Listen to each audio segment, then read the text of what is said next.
Thank you for watching. My name is Glenn Morgan, and this is We the Govern. Today we're going to be talking about how Washington State Governor Inslee's policies may be driving Microsoft and Amazon out of the state.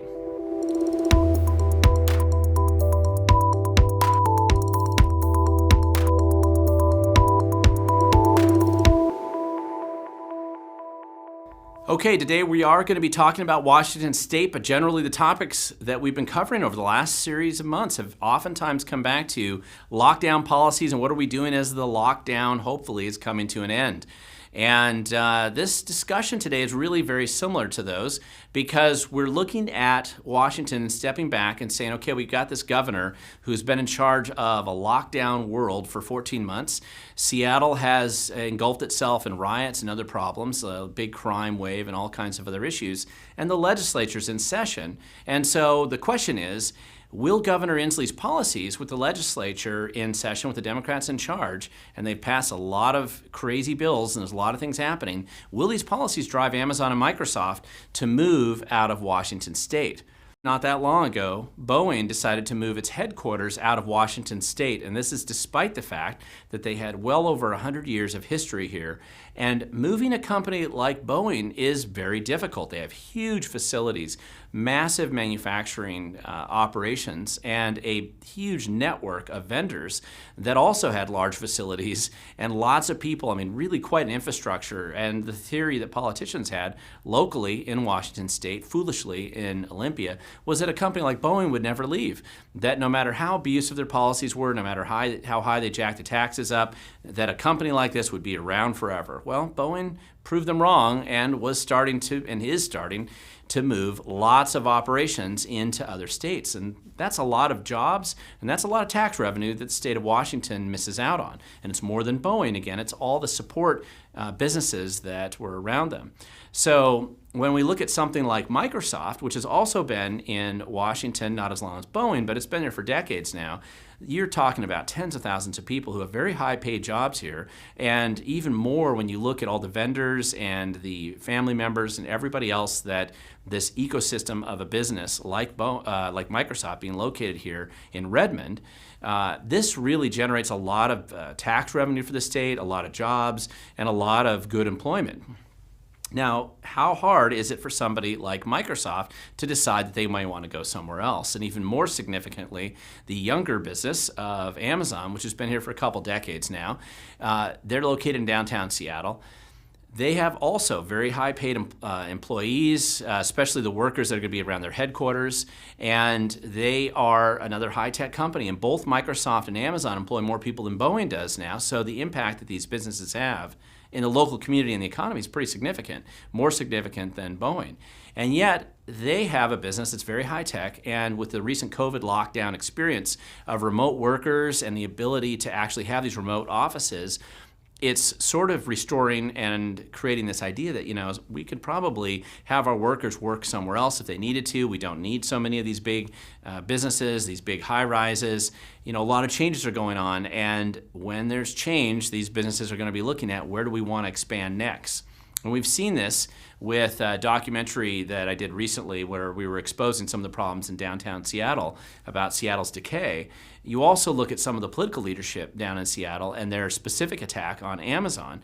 And now I feature Seattle Council member Sawant here, and Kshama Sawant's not the worst person probably on that council. There's a bunch of other terrible people there, but they've demonized and attacked Amazon as a business, and this has very clearly driven Amazon to leave Seattle when it comes to locating a lot of their corporate headquarters there and shifting a lot of their work outside of Seattle. And if they're willing to do that, they could just as easily leave the state if the state decides to go down the yellow brick road of socialist policies that Kshama Sawant and others champion.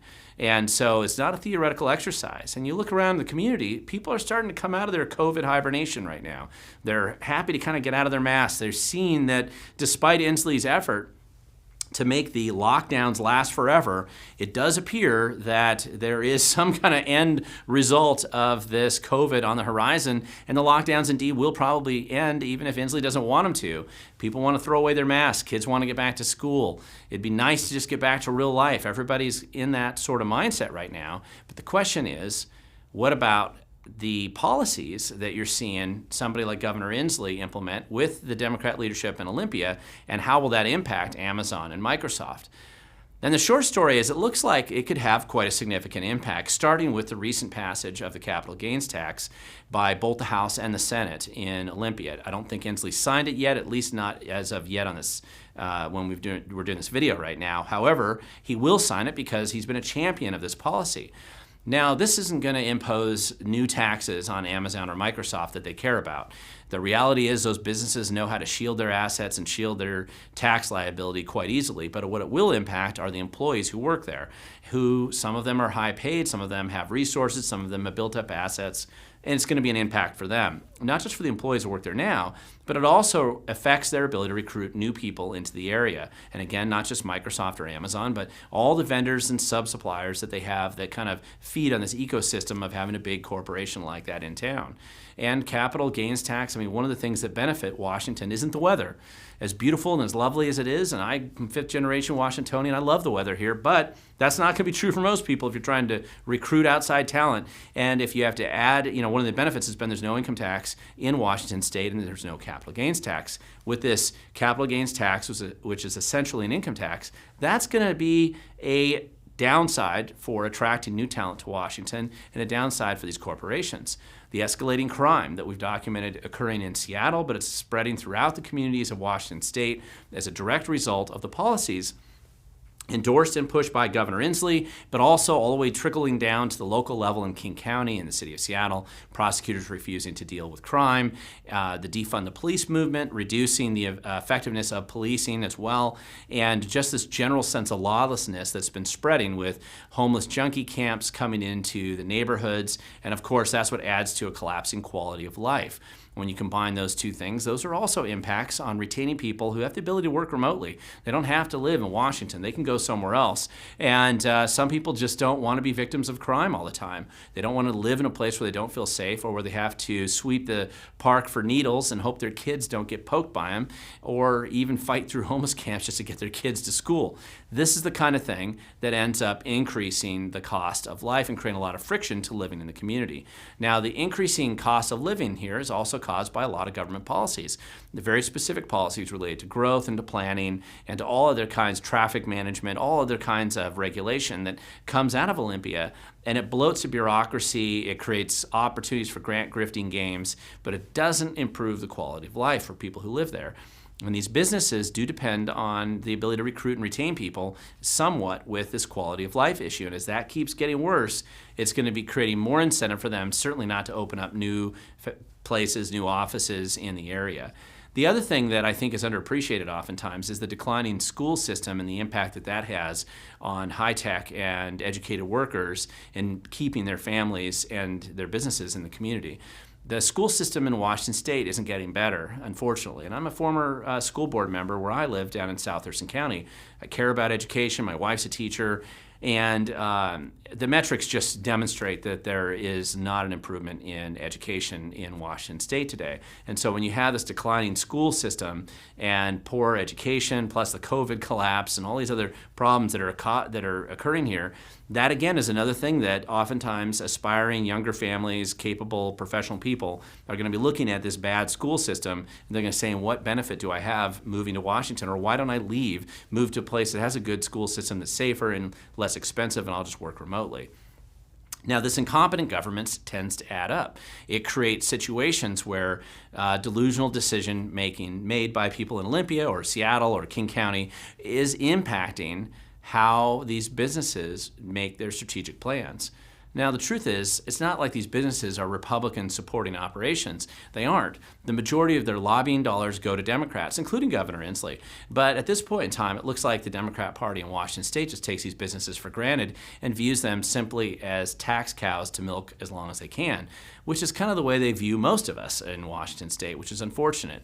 So what we don't want to see, of course, for those of us who live here and who care about our economic future and our kids' ability to grow up and live in this community, is that we don't want to see the governor's policies and the policies coming out of Olympia destroying the business opportunities and job prospects that we would have in a local community. We don't want every business to be putting out the "We Are Closed" sign, not just the ones that are being destroyed by the policies during this COVID era, but bigger operations that have been thriving, like Amazon and Microsoft here, creating the government policies that would make their ability to stay here that much worse.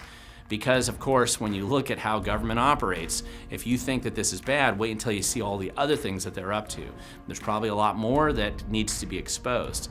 But in the meantime, one of the things that we should make sure we communicate is that they don't implement the policies that would drive away good jobs from our community. And that does start with the governor, and it does start with the legislature as well. Now, if you want to learn more, please go to wethegovern.com, and also don't forget to subscribe. Feel free to share this video with others, and it's the best way to get the information out there.